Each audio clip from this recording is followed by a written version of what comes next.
Our top story tonight, Will Levis. Will Levis is set to make his first NFL start.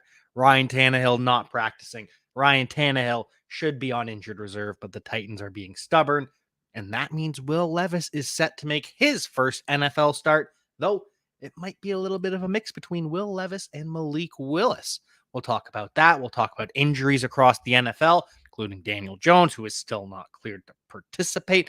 Deshaun Watson, who's going to be out once again. The NFL trade deadline is coming up as well. We've got some new reports on players that could be moved, players that won't be moved, and more on Player Profiler Today.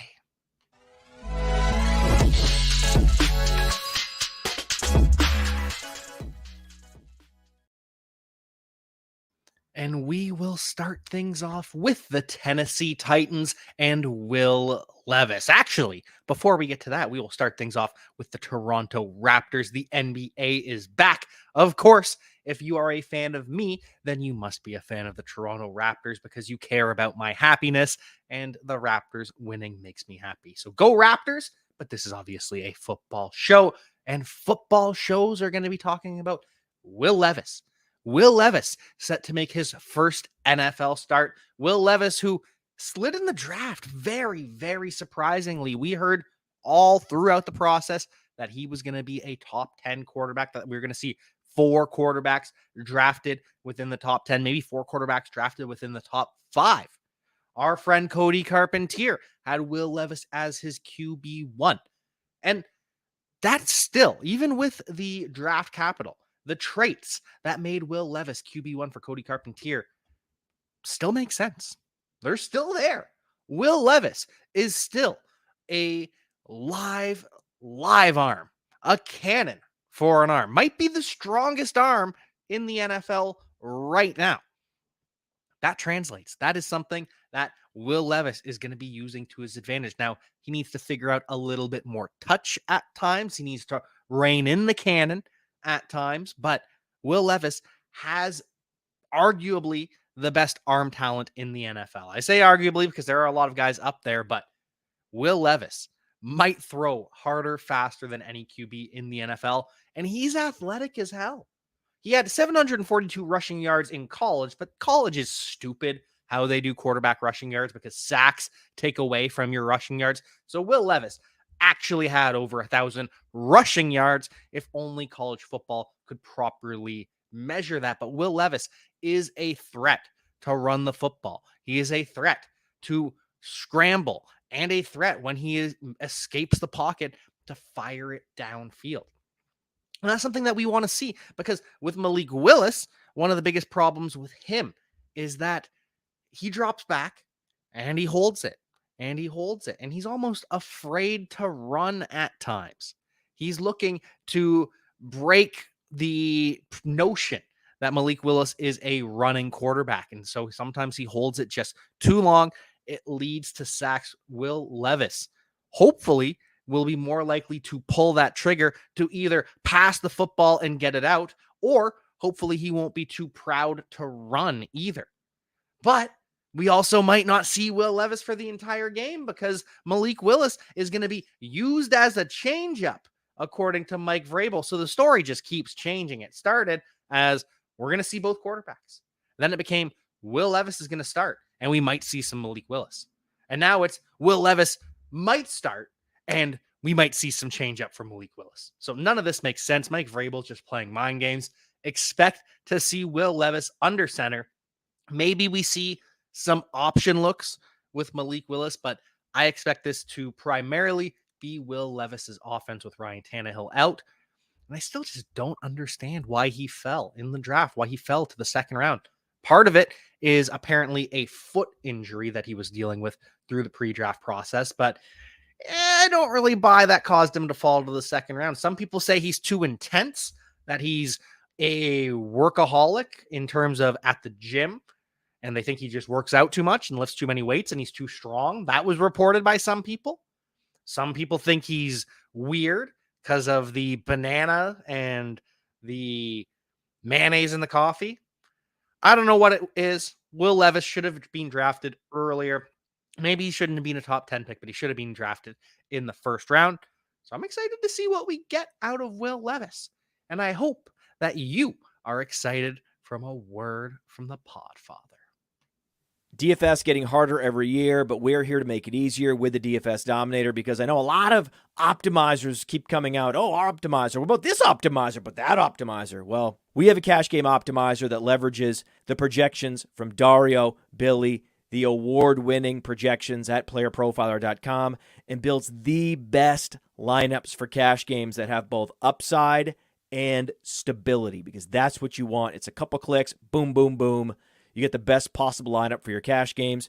But for tournaments, traditional optimizers don't work. That's why we have a Lineup Genius, which takes you through the process of building lineups the way they should be built.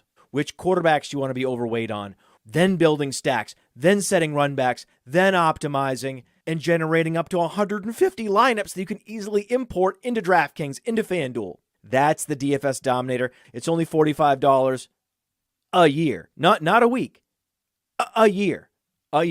Just go to Player Profiler, click on the DFS Dominator from the menu, and you won't be sorry.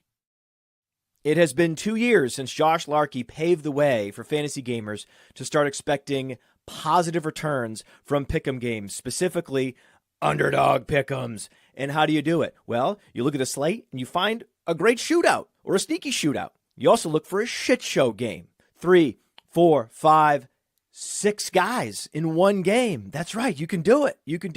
And you can 100x your payout on underdog. Think about week 1. Jets-Bills was a shit show. Did we see the Aaron Rodgers injury coming? No, but we knew the Jets have a good defense. We knew the Bills have a good defense. Why not expect the worst? And the worst is what we got.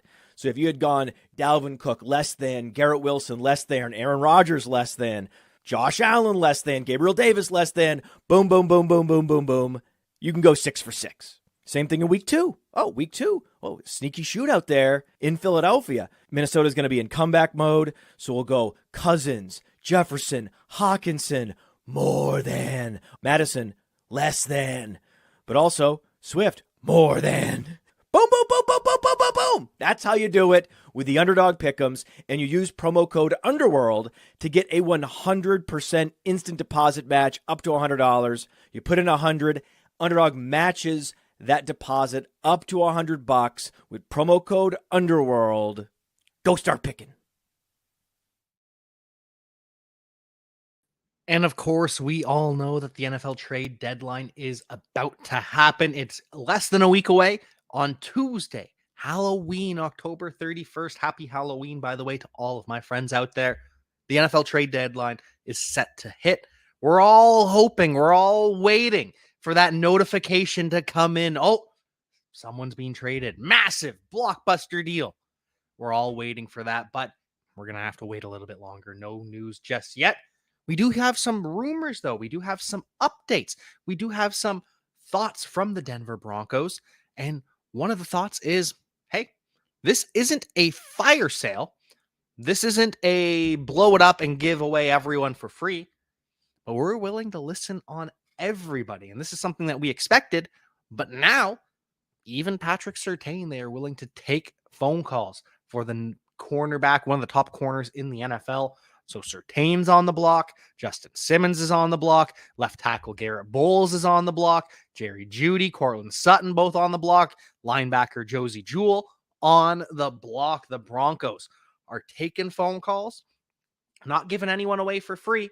It's going to cost a lot to get Patrick Surtain, but they're willing to do business, as are the Raiders sticking in the AFC West. Hunter Renfrow. We've talked about this for a long time now, that Hunter Renfrow deserves to be traded. He has been completely factored out of the Las Vegas Raiders offense. And it's really quite funny because the Raiders go out and hire Josh McDaniel, and then they give Hunter Renfrow a massive contract extension, I believe with Josh McDaniels as their head coach when he signed that contract extension. And then they factor him out of the offense so badly that his trade value just plummets, and no one wants to make a trade for Hunter Renfrow because they don't want to take on the contract. And that's the hang up that we're finding right now. The Raiders want him gone. Renfrow wants to be gone, but we have to wait because Teams don't want to take on that contract of Hunter Renfro's. They want the Raiders to bite some of that bullet. And the Raiders just did it to themselves like they always do. So Hunter Renfrow on the block. The Commanders have taken a phone call. They've received an offer on Montez Sweat, edge rusher, former first-round pick out of the out of Mississippi State, not the University of Mississippi. That would be very disrespectful to confuse Mississippi State and Ole Miss. I apologize to Montez Sweat for almost making that mistake, but no calls yet on Chase Young, or at least no offers yet on Chase Young. We're hearing calls on these players for sure, and it's expected to take a second or a third and a little bit extra to acquire either Montez Sweat or Chase Young. One of them is expected to be traded, not both. The other one is expected to receive either the franchise tag or a long-term extension. But Montez Sweat, a team has called. I wonder if it's the Detroit Lions, who have been rumored to be in the edge rusher market opposite of Aiden Hutchinson. And speaking of edge rushers that the Lions are calling about, Brian Burns officially off the table. Brian Burns will not be traded by the Carolina Panthers. They're still planning to sign him to a long-term deal. I imagine if they can't, they'll franchise tag him, but Brian Burns not going anywhere, especially after they turned down 2 first-round picks and a third-round pick from the Rams just last year to trade Brian Burns. The Giants have also said that they will not be trading Saquon Barkley. Brian Dable announced that to the media, says that he already told Saquon that he's not being traded, that he is going to stay. He's going to be part of this team's future. So great for Saquon Barkley, because I know he wants to stay with the New York Giants. I know he wants New York to be his long-term home. So best of luck with that. He's not getting traded at the very least. But who's his quarterback this week? I don't know, because Daniel Jones still hasn't been cleared by the New York Giants. He feels good. He's doing more work each week. But here's the part that scares me. It's just about passing a couple more tests. That means Daniel Jones can't pass the test right now. And it's already been 2 games that he's missed with the neck injury. And it's a different neck injury, or so they're saying, than the one that caused him to be shut down for the year just 2 years ago. But I don't know. It's starting to get a little sketchy that he still can't pass these tests, that he also admits that he is still experiencing some symptoms from his neck injury. If that's the case, if Daniel Jones still can't pass these tests, and if Daniel Jones still is experiencing symptoms from the injury, he's not playing on Sunday. So it's going to be at least one more week with Tyrod Taylor. And at this point, when is Daniel Jones going to be cleared? I have no idea. It doesn't seem like he or his doctors know either. So I'm rooting for Daniel Jones. I like Daniel Jones. I hope he returns. I hope he has a long, successful career. But I'm starting to get worried about this neck injury. Just the fact that he's still dealing with symptoms, the fact that he's still not practicing, still not cleared for contact, still can't pass the test. That's worrisome. And Tyrod Taylor has honestly been better than Daniel Jones so far this year through 2 games. And that's with a patchwork offensive line. But the patchwork offensive line may see both of its tackles return. Left tackle Andrew Thomas has the hamstring injury. He is limited today. He is working to return. Hopefully we see the return of Andrew Thomas. Evan Neal also missed some time. He's got the ankle sprain. He's limited in practice as well. So Daniel Jones, Tyrod Taylor, whoever is starting, spoiler alert, it's going to be Tyrod, might have both their tackles back. So that's a good thing for the New York Giants. The Bears are the final team to be talked about in terms of the trade market. And Jalen Johnson, their cornerback, doesn't sound like he's going anywhere. They are officially working on a deal, looking to sign him long-term after the pick 6 against the Las Vegas Raiders. That'll bring us to other injury news around the NFL, starting with Thursday Night Football. Bills, looks like we're all good to go. Josh Allen upgraded to full. We know he's been practicing in full with the shoulder injury. They're still listing him on the injury report because they don't want to pull an Atlanta Falcons and get in trouble if in case anything happens.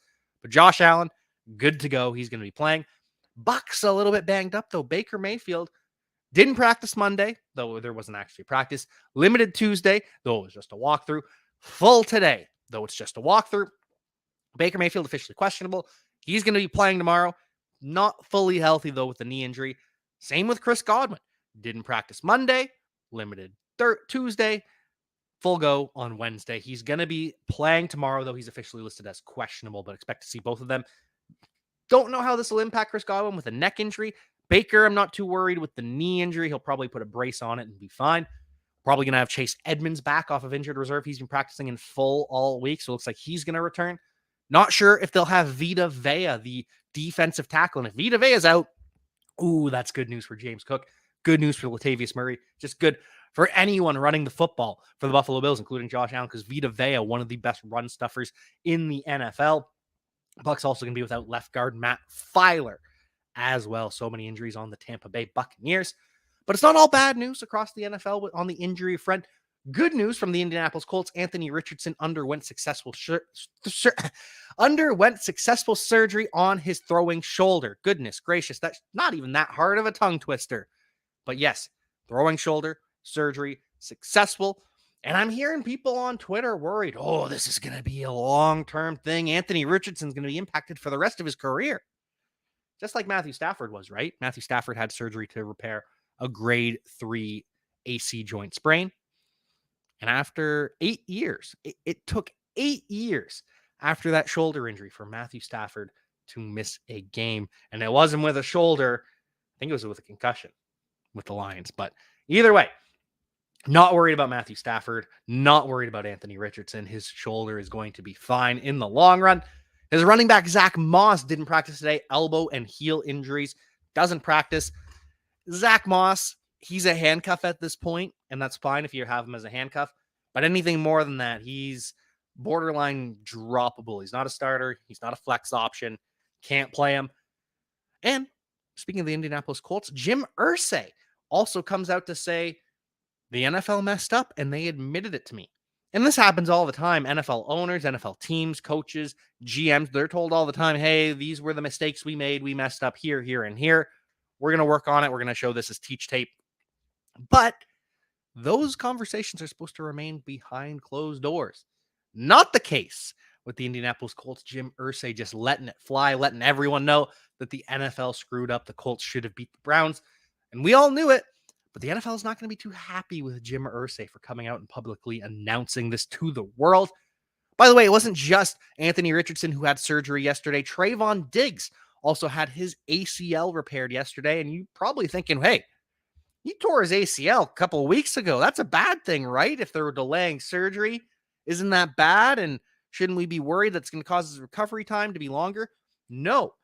Actually, what we're finding is players that tear their ACL and then prehab it, that work it out, start to do rehab before undergoing the surgery. We're actually finding more successful outcomes in the long run for them.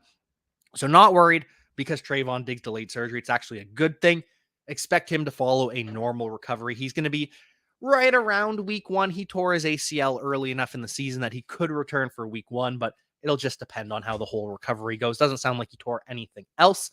Speaking of ACL tears, Kyler Murray is practicing in full. Now, he's still working with mostly the backups and the practice squad players, at least in the part that was open to the media. Maybe he did start working with the first team offense once the cameras were away. But Kyler Murray making his way back for the Cardinals. Now, we're going to need to see him working with the first team offense for the whole practice tomorrow. If he's going to start against the Baltimore Ravens, a good Baltimore Ravens defense. So we're not out of the woods yet. We're not guaranteed that Kyler Murray is going to start this weekend, but it's a great sign that Kyler Murray is practicing in full. No limitations on his practice schedule. So Kyler Murray working his way back. Jalen Hurts not saying too much about his knee injury, says he didn't injure it while running. He hurt it in the pocket, but he is expected to play. He might wear that brace again. Just like Trevor Lawrence, he is expected to play. He is expecting to wear a brace this week against the Steelers. Says it didn't really impact his performance, but it was a little bit uncomfortable to be wearing the knee brace. And obviously, you don't have the normal flexibility that you would. Yeah, it's going to be uncomfortable, but it's keeping Trevor Lawrence safe, keeping Jalen Hurts safe. Looks like we're going to see both of them this weekend. Not worried about them. Not worried about Bijan Robinson. He practices in full today. And when asked about it, Arthur Smith, the words that he used are very confident that, no, nothing's going on. There's nothing to worry about. Everything's done by the book. But the body language and the tone and the unnecessary shots at fantasy football, the man is just letting fantasy football live rent-free in his head. Something tells me Arthur Smith got chewed out by someone, whether it was the NFL saying, hey, this was a no-no. We're not going to embarrass you, but this was no. Whether it was Arthur Blank, the owner, saying, hey, the NFL is now on our ass because of you. Someone yelled at Arthur Smith, and you could tell by that press conference, he was not too happy, and he is just letting the fantasy ghouls like you and me live inside of his head. But Bijan Robinson, expect a heavy dose of Bijan Robinson as long as the migraines don't come back. Speaking of head injuries to running backs, Roschon Johnson is practicing today. I got real worried because it was reported that Roschon Johnson's still in concussion protocol. And it's like, oh no, that's awful. That is terrible news. And then you see, oh, he practiced in full. That's actually fantastic news because, yeah, he is obviously still in the concussion protocol because in order to get out of the concussion protocol, you have to practice in full. That's the final step you have to clear. And the Bears haven't had practice since Roschon was ruled out. So he probably could have been cleared a few days ago. He was probably able to practice in full a couple days ago, just didn't get the chance until Wednesday. So Roschon Johnson is back. Expect him to return, but not sure what his role is going to be with Dante Foreman looking so good. Justin Fields remains week to week with the thumb injury. Not expecting to see him. I think they're going to start Tyson Bagent. I think they've officially announced that already as well, but he's going to be in the lineup. Miles Sanders expected to be back in the lineup. He's practicing in full. Tank Dell, same as Roschon Johnson, coming off the concussion. He's practicing in full, so he's cleared that final hurdle. So is Sauce Gardner, so is DJ Reed. They're all coming off concussions. They're all practicing in full, that final hurdle for them to clear. So great news for the Jets, great news for the Bears, great news for the Texans. Not so good news for the New Orleans Saints. Alvin Kamara didn't practice today, though it's just with an illness. Hopefully he gets some vitamin C. Hopefully he rests up. Hopefully Alvin Kamara is all good. Juwan Johnson still on track to return this weekend. He's limited in practice. Hopefully he makes it a go. Taysom Hill also limited with a chest injury. And it gets worse on the injury report. The worst news of the day on the injury report, Tyreek Hill doesn't practice. Tyreek Hill has a hip injury. Tyreek Hill rarely misses practice. He is a guy that is pretty much full go. Even if he's nicked up, even if he's injured, Tyreek Hill is full in practice. Doesn't practice today. Hasn't missed a game since 2020. So hopefully Tyreek Hill plays. We're going to be monitoring his status throughout the week. Same with Raheem Mostert, who doesn't practice with an ankle injury. I imagine we would have known if it was a high ankle sprain. We would have seen him in a boot. We would have seen a high ankle mechanism.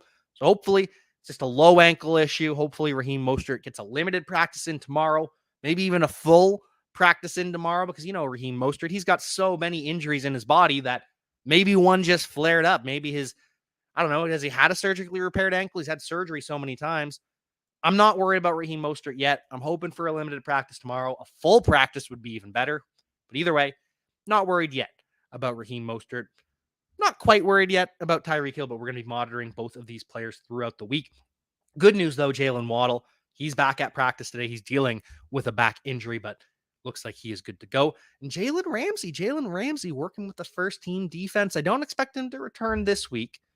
I think next week is going to be the return for Jalen Ramsey against the Kansas City Chiefs in Germany. So I think that's going to be the return for Jalen Ramsey, but don't think we're going to see him just yet. But he is ramping his way up. Looks like he's going to be back in the lineup soon. Austin Eckler practices in full. Look like he nicked his ankle in a low ankle mechanism in addition to the high ankle sprain, but he's practicing in full. So hopefully nothing to worry about Austin Eckler. TJ Hawkinson doesn't practice with a foot. We got to monitor that.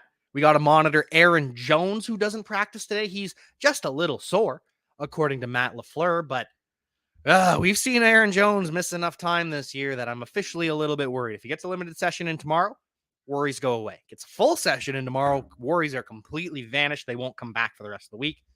But Aaron Jones, monitor his ankle, monitor his practice through the rest of the week. Hopefully this is just a precaution. Luke Musgrave also doesn't practice with an ankle injury. He doesn't have a head injury. Remember, he took that shot from Kareem Jackson, reduced to a 2-game suspension from a 4-game suspension, by the way. But Luke Musgrave now has an ankle injury. He was spotted in a walking boot after the game. Implies a high ankle. Hopefully we're wrong. Hopefully Luke Musgrave is just a low ankle. Hopefully he's able to play this week, maybe next week. But if it's a high ankle, you all know it's a 4-game injury, 4-week injury. He's going to be out for at least 2-3 games. And if he returns after 3 games, then He's still not going to be fully healthy. If he returns that fourth game, he's still going to be a little bit sapped. So keep an eye out on Luke Musgrave. At least Christian Watson and Jaden Reed did practice today. That's good news. Unlike Brock Purdy, who's probably not playing this weekend, Brock Purdy, on the flight home from the game, he started to feel some concussion symptoms. Brock Purdy officially in the concussion protocol. And as you all know, if you get the concussion Sunday, in 2023, you're not playing the following week. That's just the way that it has shaken out week after week, month after month, game after game. If you get a concussion Sunday, you're out the following week. If you get a concussion Thursday, there's a chance you could play, but even then, it's not guaranteed. Brock Purdy going to be out this weekend. No Trey Lance. They obviously traded him, so it's going to be, instead of Brock Purdy, it's going to be Sam Darnold. And wouldn't that just make Kyle Shanahan's ego explode even larger than it's ever been if he's able to get a win with Sam Darnold? If he's able to win a Super Bowl with Sam Darnold, Kyle Shanahan's ego would just be out the building. Final injury news around the NFL comes from the Cleveland Browns. Deshaun Watson reportedly has no damage on the MRI. But is that no new damage? Because the MRI would show that there is damage because he has a strained subscapularis muscle, and a strain is a tear, and that would show up on an MRI. So either they meant to say there was no new damage, or they're just still lying to us, because the entire time they've said there's no structural damage, but the subscapularis is a muscle in the rotator cuff, and that's structural. So Browns are lying to us. Deshaun Watson going to be out this week. PJ Walker signed off the practice squad. He's going to be the starting quarterback. His running back is going to be Pierre Strong. Pierre Strong going to be filling in for Jerome Ford. He's got the minor, low-grade, high ankle sprain that the Browns are talking about. It doesn't matter. It's a 4-week injury either way. Jerome Ford not playing this weekend.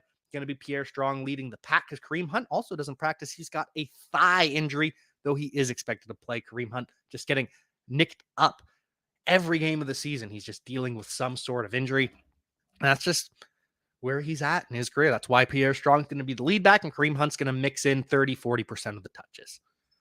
Other news around the NFL, Justin Ross is practicing today for the Kansas City Chiefs. They are going to continue to evaluate his legal situation before making any decisions. Justin Ross, obviously, we talked about it yesterday, facing 2 misdemeanor charges, one for a domestic issue and one for property damage. And so the NFL doesn't look too highly on that, but we'll see how it plays out for Justin Ross and whether or not there is a suspension. We saw Chase Winovich, former Patriots, former Patriots, former Browns, and former Dolphins edge rusher. He has retired from the NFL today at age 28.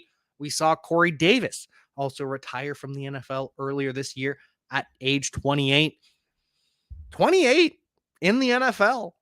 That's getting up there. I mean, when we see Tom Brady play into his late 40s, then that skews it. But you look at the 2013 NFL draft, and anyone who saw NFL Rookie Watch on Twitter saw the tweet, look at all these guys from 2013, the draft that was 10 years ago that are out of the league. Yeah, because they're all 33. Players are retiring at 30, 32. They've been doing that for a long time. So to see that come down to age 28, that is no surprise in just the direction the NFL is heading. Players aren't holding on to the glory days like they once used to. They are more willing to accept their limitations and more willing to step away from the game. So best of luck to Chase Winovich in his retirement. Best of luck to Corey Davis. I hope his retirement has been going well. Players that aren't going to be retiring anytime soon, Myles Garrett. Myles Garrett purchases a stake in the Cleveland Cavaliers. Remember, NBA is back. Go Raptors. But Myles Garrett, now an official owner of the Cleveland Cavaliers, and he's officially a brand ambassador for the team as well. Love that for Myles Garrett. Someday, he's going to own a stake in the Cleveland Browns. He already owns pretty much every left tackle in the NFL. Myles Garrett on his way to Defensive Player of the Year. Final news, final note around the NFL.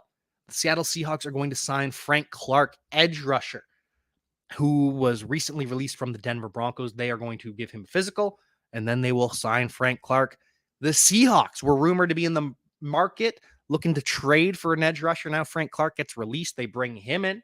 He was also talking to the Kansas City Chiefs. So the Kansas City Chiefs now might be making a deal at edge rusher. But it's that time of year. Teams got to decide, are we buyers? Are we sellers?